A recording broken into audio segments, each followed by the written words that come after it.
Terima kasih Anda masih bersama kami di Kompas Petang Saudara. Lembaga survei SMRC merilis survei capres terbaru. Ganjar, Prabowo, dan Anies masih bersaing ketat hingga saat ini.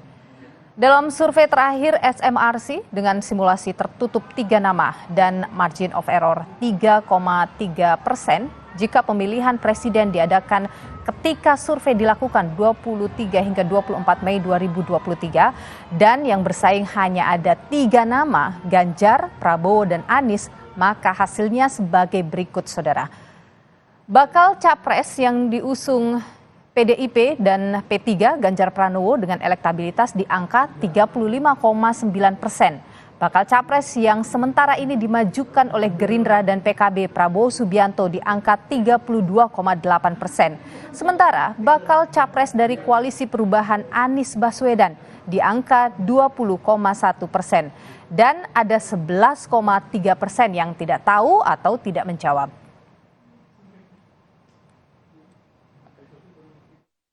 Dukungan 35,9%, kemudian Prabowo Subianto 32,8%, kemudian Anies Baswedan 20,1% dan ada 11,3% yang belum tahu. Antara Ganjar dengan Prabowo ini selisihnya hanya sekitar 3%. Itu artinya tidak signifikan. Secara statistik tidak bisa disimpulkan secara meyakinkan siapa yang unggul. Ya, walaupun Ganjar angkanya sedikit di atas begitu, tapi tidak punya bukti yang sangat kuat untuk mengatakan Ganjar unggul dari Prabowo. Kemudian kalau Anies, memang kita bisa yakin ya, Anies ada di posisi nomor 3 di bawah Ganjar dan Prabowo. Saudara Ketua DPP PDI Perjuangan sekaligus Ketua Tim Pemenangan Ganjar Pranowo Puan Maharani angkat bicara soal nama bakal cawapres pendamping Ganjar. Puan bilang tunggu kejutan selanjutnya. Penegasan itu disampaikan Puan saat berkeliling Solo Safari bersama Wali Kota Solo yang juga adalah putra sulung Jokowi, Gibran Rakabuming Raka. Puan meminta semua pihak bersabar karena PDI Perjuangan masih menimbang sosok terbaik dari sejumlah nama. Puan pun menyebut berbagai strategi mungkin dilakukan, termasuk di menit-menit terakhir atau last minute pendaftaran Capres-Cawapres.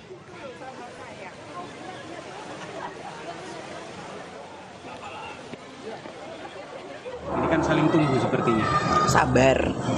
Apakah di bulan Bung Karno besok ini? Sabar, kita lihat nanti ya. Dari beberapa nama itu mungkin yang paling teratas siapa sih? Ya rahasia dong. Kalau nggak rahasia nanti nggak bikin surprise. Nanti tunggu kejutan selanjutnya. Apa memang pakai strategi last minute lagi? Ya, mungkin namanya strategi ya rahasia. Dari ormas? Mungkin bisa aja. Semuanya memungkinkan. Namanya masih banyak dan kita sedang melihat mana yang terbaik. Sementara saudara Partai Gerindra menilai wacana duet Prabowo Ganjar atau Ganjar Prabowo akan menimbulkan kerumitan antar partai. Sebab Gerindra dan PDIP telah mendeklarasikan bakal calon presiden masing-masing. Gerindra minta para pendukung saling menghormati keputusan partai dalam mendeklarasikan capres. Sekjen Gerindra Ahmad Muzani bilang jika tidak menjadi besan setidaknya antara Gerindra dan PDI Perjuangan harus menjadi tetangga yang baik. Kan Pak Prabowo sudah dideklarasikan calon presiden oleh Partai Gerindra, Mas Ganjar sudah dideklarasikan sebagai calon presiden oleh Ibu Mega dan PDI Perjuangan. Nah kalau ini diduetkan, terus menjelaskan masing-masing kepada partai yang mengusungkannya bagaimana? Ini ada komplikasi dan ada kerutan dan ada kerumitan dalam persoalan itu. Dalam survei Litbang Kompas yang dirilis pekan lalu juga memotret siapa tokoh yang dinilai publik paling layak maju jadi cawapres. Dari survei tatap muka kepada 1.200 responden, terbaca tren keterpilihan tokoh yang layak menjadi cawapres ada 5 nama teratas, yakni Sandiaga Uno dengan elektabilitas 11,8%, Ridwan Kamil 9,3%, dan yang menarik saudara ada nama baca pres yang juga dinilai cocok sebagai cawapres, Ini Ganjar Pranowo dengan elektabilitas 5,2% dan Anies Baswedan 4,8%. Sementara di posisi kelima ada AHY dengan 4,1%.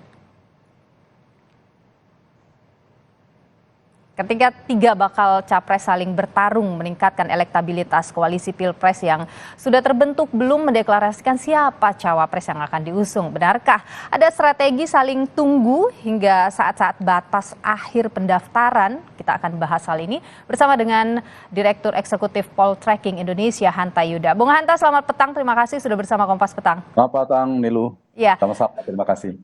Ya, sambil menunggu siapa cawapresnya, kalau kita lihat antara tahun 2019 dan juga sekarang, apa yang membedakan? Tentu saja berbeda, karena 2019 adalah pemilu di mana ada incumbent. Dan incumbentnya bernama Pak Jokowi memiliki angka psikologis yang relatif cukup tinggi, sama dengan 2009 Pak SBY. Angkanya cukup tinggi, bahkan SBY pada saat itu di atas 60%, sehingga lebih leluasa Nilu untuk menentukan siapa cawapresnya, tidak begitu determinan posisi cawapres. Sementara 2024, 2014 dan 2004 Pilpres periode pertama di mana tanpa incumbent, maka faktor atau variabel cawapres menjadi penting. Apalagi sekarang selain tidak ada angka yang menjulang satu orang di antara capres, yang kedua di antara tiga capres yang potensial kuat ini sangat kompetitif. Dari berbagai macam survei, misalnya Prabowo dan Ganjar tidak bisa disimpulkan siapa yang lebih unggul. Mereka tertinggi tetapi saling salib yang jaraknya di margin of error. Kemudian disusul dengan Anies Baswedan. Ketiganya punya peluang, karena itulah perbedaannya tadi menyebabkan posisi cawapres sangat penting dan menentukan. Keliru menentukan cawapres bisa menjadi blunder politik, bagian dari awal kekalahan. Sebaliknya kalau tepat memilih cawapres bisa menyolidkan bangun koalisi sekaligus menjadi potensi untuk menang. Oke, tapi kalau Anda melihat bagi ketiga bakal calon presiden ini yang paling aman, mereka memilih dari struktur partai atau di luar dari itu misalnya? Tergantung kebutuhan berbeda ya. Kalau Mas Ganjar sudah didukung oleh PDI Perjuangan, tanpa berkoalisi pun sudah selesai. Sebenarnya bisa diusung. Kuncinya memang ada di Ibu Mega. Bagaimana Ibu Mega merestui siapa, memilih siapa. Kalau Ganjar Pranowo. Tapi faktor kemenangan juga perlu diperhatikan dari sisi Ganjar. Jadi kandidasi sudah selesai. Dari eleksinya, soal winning di electionnya yang perlu diperhatikan. Nah, kalau dari sisi Prabowo dan Anies Baswedan, ini dua variabel yang juga penting diperhatikan titik keseimbangannya.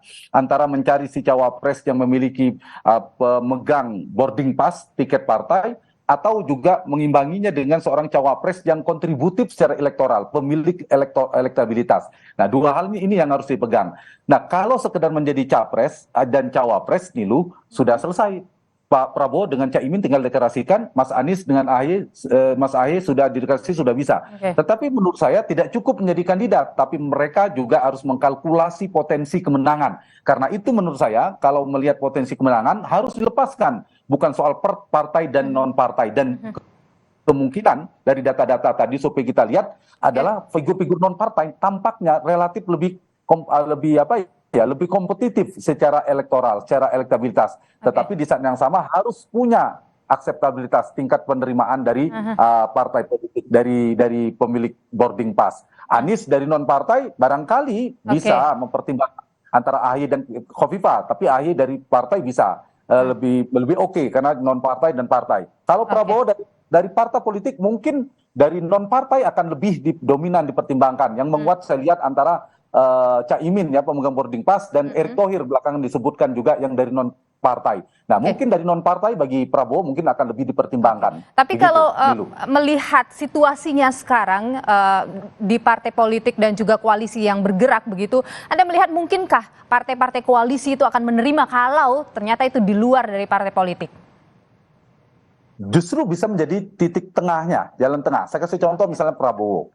Prabowo ada dua partai yang akan bergabung yang sama kuat. Satu PKB sejak awal, pemegang boarding pass-nya, tiketnya adalah Caimin. Yang kedua ada Golkar yang katanya juga akan bergabung bersama Prabowo, yang sudah diputuskan oleh Partai Golkar, capres bahkan adalah Pak Erlangga. Nah, posisi cawapres itu diperebutkan kedua-duanya. Nah, bisa jadi keduanya bukan menjadi pilihan, jalan tengahnya karena sama-sama bertarung untuk mendapatkan insentif elektoral berupa kotel efek ekor jas, maka mereka menyerahkan akhirnya kepada non-partai kalau begitu. Nah, di sini posisi non-partai menjadi salah satu variabel solusi jalan tengah bagi Prabowo, tapi di saat yang sama bukan segera non-partai, tapi dia juga harus komplementer untuk melengkapi Prabowo dari sisi elektoral dan juga kalau terpilih dari sisi governability. Ini yang saya kira menjadi faktor. Kemudian di Pak Anies misalnya, variabel non-partai ini agak dominan. Karena begitu, beda dengan Prabowo, satu partai sudah cukup. Kalau di Anies itu butuh 3 partai. Nah, di sana kuncinya apakah Nasdem yang tetap harus menginginkan Khofifah atau ternyata mengalah akhirnya Pak SBY dan Demokratnya menginginkan AHY. Kalau misalnya putus pada satu titik akhirnya AHY dari partai tadi, saya kira sudah dekat waktu untuk mereka mendeklarasikan. Sementara Ganjar Pranowo mungkin lebih leluasa dari figur-figur non-partai. Tidak menggunakan tambahan tiket. Ada nama misalnya ada Sandiaga Uno, Erick Thohir, disebutkan di sana ada Pak Mahfud MD, yang juga seniornya NU, belakangan ada Pak Nazaruddin Umar, dan lain sebagainya. Oke, Bu Hanta, apakah sekarang ini kalau kita bicara sosok cawapres itu lebih cenderung mungkin akan mampu membantu mendongkrak elektabilitas itu dari sosok muda atau religius? Tergantung pada ukuran dari sisi ini ya, data elektoralnya dan profil si capresnya. Keduanya penting. Misalnya dari sisi Pak Prabowo yang beliau adalah tokoh senior, maka untuk menyasar pemilih muda, milenial itu menjadi penting bagi seorang Prabowo ketimbang Ganjar dan Anies Baswedan. Nah, Anies misalnya kelompok religius dia cukup kuat, misalnya di kelompok Islamis perkotaan, meskipun bisa mencari dari sisi tokoh nasionalis, tapi juga dari basis Islamis tradisionalis seperti NU. Jadi ini tergantung kebutuhannya. Yang sifatnya komplementer. Kalau saya ditanya apakah dua-duanya penting, penting kedua-duanya. Yang penting dia melengkapi. Misalnya Pak Prabowo sudah militer, wakilnya jangan militer dong, berarti harus sipil. Pak Ganjar dan Pak Anies bisa 2 opsi, sipil atau militer.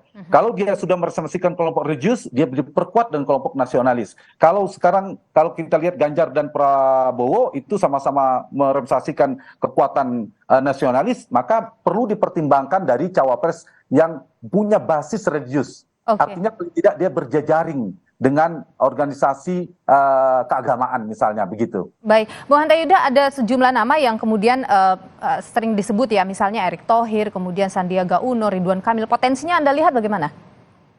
Dari elektabilitas saya setuju mereka ada nama-nama yang potensial yang akan saya kira dibidik oleh para capres-capres itu. Dari nama, bahkan nama yang disebut oleh Nilu adalah nama-nama yang disebutkan oleh Pak Jokowi kan, namanya Erick Thohir, Sandiaga Uno, Ridwan Kamil dan seterusnya, Pak Mahfud.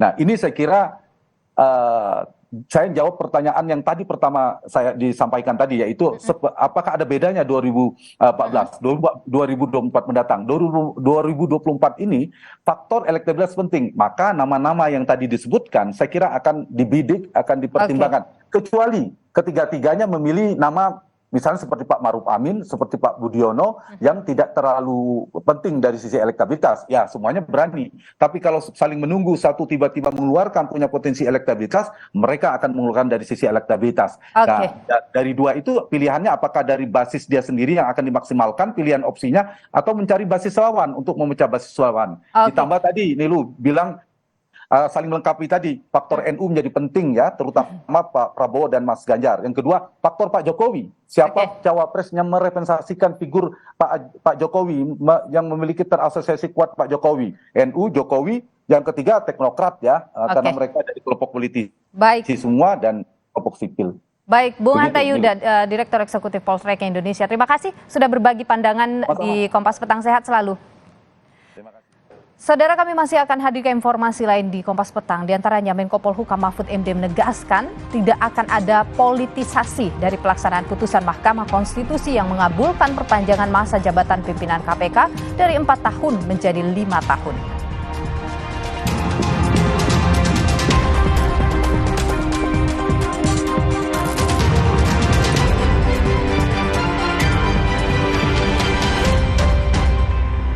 Setelah 3 bulan, akhirnya kasus penganiayaan David Ozora oleh Mario Dandi memasuki babak baru. Berkas perkara dinyatakan lengkap dan siap disidangkan. Kita sudah dapat memenuhinya dan kemudian menerbitkan P21 tersebut. Berbagai upaya terus dilakukan pemerintah dalam menerapkan transisi kendaraan listrik berbasis baterai. Kosnya lebih murah ya dengan ngecas di rumah. Lalu seperti apa penerapan dan pengawasan subsidi kendaraan listrik? Selengkapnya, ikuti 60 menit Special Report Minggu 28 Mei pukul 6 petang di Kompas TV.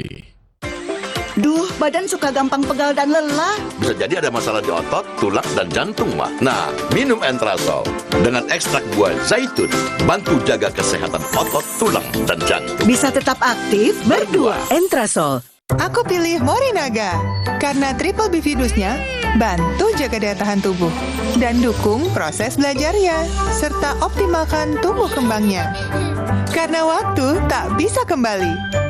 Morinaga.